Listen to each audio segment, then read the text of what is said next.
ये है talks news network और आप देख रहे हैं पॉलिटॉक्स, राजनीति का कच्चा चिट्ठा। प्रदेश में बढ़ते अपराध को लेकर सूबे की गहलोत सरकार लगातार विपक्ष के निशाने पर है। हाल ही में अलवर के बड़ौदा मेव क्षेत्र में योगेश जाटव नाम का एक व्यक्ति मॉब लिंचिंग की भेंट चढ़ गया। इस तरह की घटनाओं से लगातार राजस्थान शर्मसार हो रहा है। योगेश जाटव मामले को लेकर प्रदेश भाजपा गहलोत सरकार पर हमलावर है। बीजेपी प्रदेश अध्यक्ष सतीश पूनिया ने नैतिकता के आधार पर मुख्यमंत्री अशोक गहलोत से इस्तीफे की मांग की है। भाजपा के चिंतन शिविर में भाग लेने कुंभलगढ़ पहुंचे बीजेपी प्रदेश अध्यक्ष सतीश पूनिया ने सोमवार को राजसमंद के भाजपा जिला मुख्यालय में आयोजित प्रेस वार्ता में कहा कि इस घटना से राजस्थान एक बार फिर शर्मसार हुआ है। अलवर जिले में योगेश जाटव की जिस तरीके से पीट कर हत्या की गई, यह प्रदेश की कानून व्यवस्था का ध्वस्त होने का प्रमाण है। प्रदेश में दलित, आदिवासी एवं बहन बेटियां कोई भी सुरक्षित नहीं हैं। सतीश पूनिया ने आगे कहा कि राजस्थान एक बार फिर से शर्मसार हुआ है।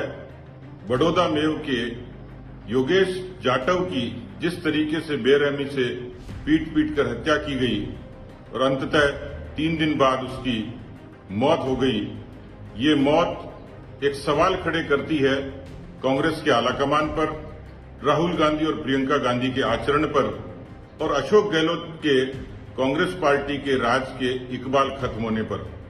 मुझे लगता है केवल पहली घटना नहीं है। अभी कृष्णा वाल्मीकि के जुलाई में झालावाड़ में जिस तरीके से बेरहमी से हत्या हुई थी, उनके परिजनों के आंसू सूखे नहीं, उनकी चिता की राख ठंडी हुई नहीं। और इसी से पहले इसी अलवर जिले में हरीश जाटव की जिस तरीके से मॉब लिंचिंग के दौरान हत्या की गई, अनेकों ऐसी घटनाएं लगातार घटित होती रही। डूंगरपुर के बिछीवाड़ा में आरएसी के कांस्टेबल की इसी तरीके से पीट कर हत्या की गई। एक के बाद एक लंबी फहरिस्त है। कानून व्यवस्था ध्वस्त होने का ये प्रमाणिक आंकड़ा तो है ही, लेकिन मुझे लगता है कि अब पानी सर से ऊपर गुजर गया।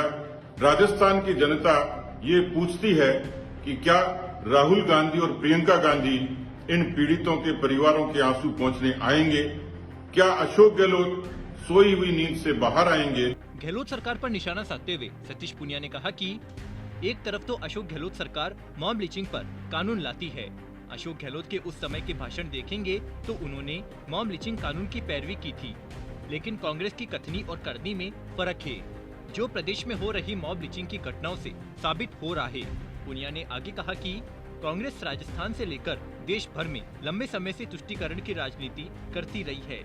उसी का परिणाम है कि कांग्रेस के शासन में राजस्थान में दलितों को सबसे ज्यादा प्रताड़ित होना पड़ रहा है। सीएम अशोक गहलोत पर निशाना साधते हुए सतीश पूनिया ने कहा कि राजस्थान के गृह मंत्री अशोक गहलोत जो मुख्यमंत्री भी है, जिनका योगेश जाटव मॉब लिंचिंग मामले पर न कोई बयान आया और न कोई ट्वीट।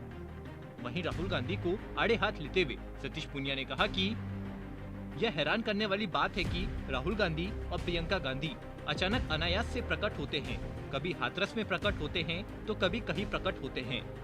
सियासी तांडव से इस तरीके का दृश्य पैदा करते हैं कि जैसे अशोक गहलोत के शासन में राजस्थान में राम राज्य की स्थापना हो गई, जबकि हकीकत यह है कि प्रदेश में कानून व्यवस्था की बुरे हालत देखकर यह लगता है कि जनता और कानून व्यवस्था भगवान भरोसे हैं। सतीश पूनिया ने आगे कहा कि राहुल गांधी और प्रियंका गांधी ज्यादातर हॉलीडे पर रहते हैं, कभी शिमला तो कभी कहीं दिखते हैं। पार्ट टाइम पॉलिटिक्स कर तुष्टीकरण की राजनीति करते हैं। पॉलिटॉक्स ब्यूरो, जयपुर। ये है टॉक्स न्यूज नेटवर्क और आप देख रहे हैं पॉलिटॉक्स, राजनीति का कच्चा चिट्ठा।